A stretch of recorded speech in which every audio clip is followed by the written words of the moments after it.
Sou Zélia Sakai, dedico-me ao cultivo de plantas benéficas para o ambiente e para a saúde. Hoje vou-vos falar do cultivo em vaso.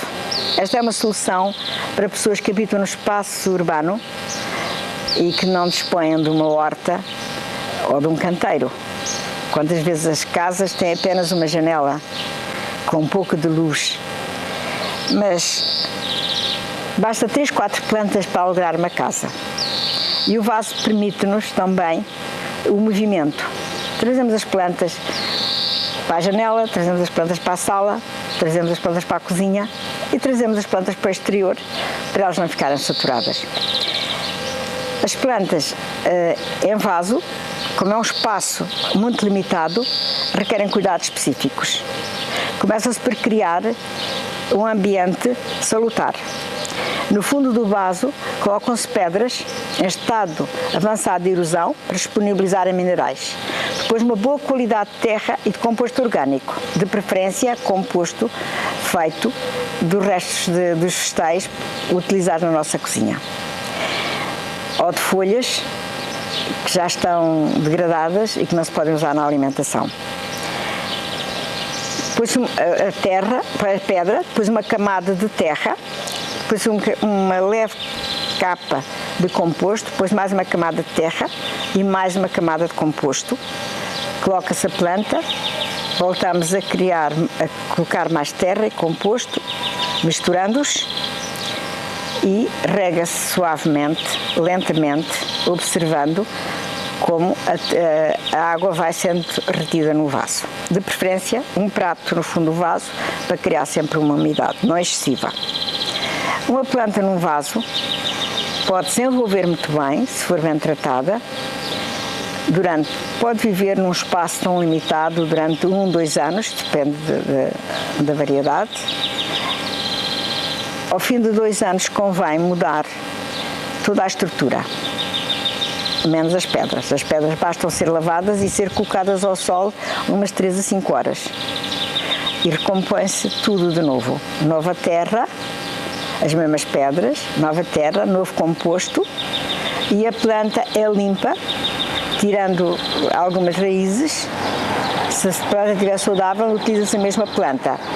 Se a planta carecer de cuidados especiais, então terá que ir para tratamento e pomos uma planta nova nesse vaso.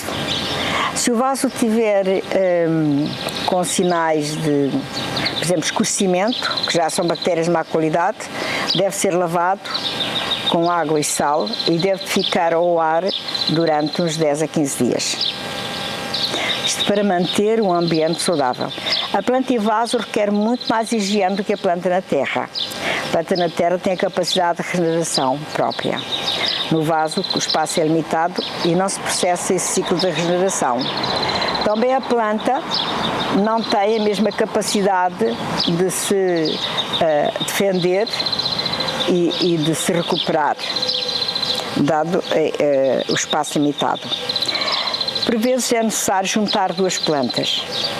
E porquê? Uma planta é mais delicada, mais exposta a doenças e a pragas, e há plantas que se dão muito bem e que se ajudam mutuamente contra pragas e doenças. Por exemplo, a arruda dá-se muitíssimo bem com os tomilhos. O tomilho também faz uma proteção ambiental, mas o aroma não é repelente de moscas e mosquitos como da arruda. Mas temos que atender a outra questão. Quando se juntam as 2 plantas, temos que ver as suas afinidades e também terem atenção às suas necessidades de água e de luz. A arruda e os tomilhos precisam da mesma necessidades de água.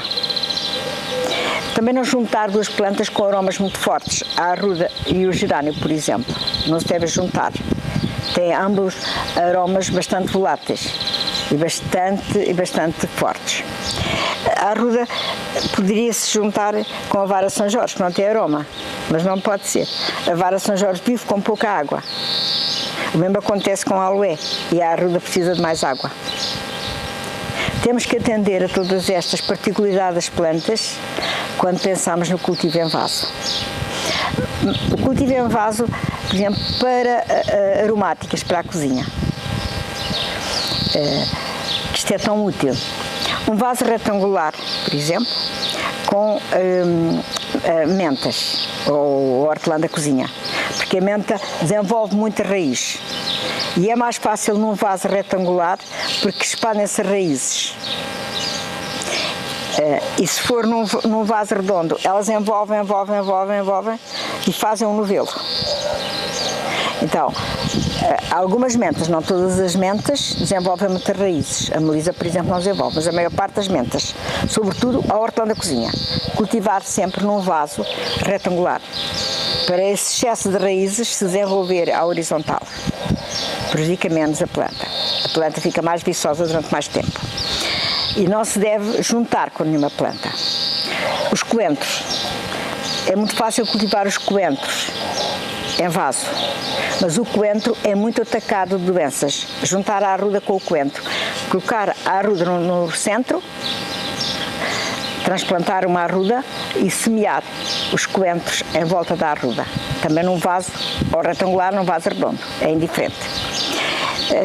Também numa planta como uma planta que desenvolva uma grande raiz é o aloé. Ele desenvolve muita raiz, mas ao contrário da hortelã, a sua raiz é benéfica para as outras plantas. Ele consegue recuperar uma planta danificada, uma planta debilitada. Por isso pode-se usar em vaso o aloé com outras plantas, mas que precisam de pouca água. O agrião de terra desenvolve-se muitíssimo bem em vaso, mas o agrião precisa de muita água. Então, não precisa de nenhuma planta companheira. Tem um aroma benéfico para o ambiente e afasta pragas e doenças. A salsa deverá-se semear em vaso, sozinha, não se deve juntar. Nunca juntar salsa e coentros. Não se dão. Abafam uma à outra. A salsa dá-se muito bem num vaso retangular.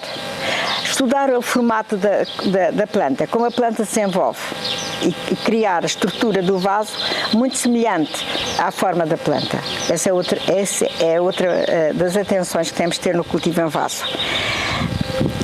Gostaria também de dizer que o vaso na parte exterior tem que ser muito bem limpo e a terra à sua volta também. Para manter essa higiene, eu borrifico as plantas com uma emulsão preparada com arruda e alecrim, príncipe, outras vezes com gerânio, a base é sempre arruda. Além de borrifar a planta, rego-a também. Evita doenças e mantém a terra mais saudável. É preciso também ter cuidado que algumas folhas, como a do aloé e outras folhas muito porosas, lavá-las com um paninho muito suavemente. Primeiro, tirar-lhes o pó, se a casa tiver muito pó, e depois lavar a folha. Porque se a planta é muito porosa e se tiver com pó, quando a vamos regar, o pó vai para dentro, é absorvido pelos poros. Deve-se primeiro tirar o pó e depois regar. Vera, talvez falte dizer mais algumas coisas úteis? Vasos de plástico? Não, nem pensar. Não tenho experiência de vasos de plástico, por isso não posso falar do que não tenho experiência. E porquê que não usa? Porque é mau para o ambiente. E eu sou uma bioativa. Também nasci numa época que não havia plásticos. E quando apareceram os primeiros plásticos, eu já tinha informação suficiente de ecologia para saber que não eram bons para o ambiente.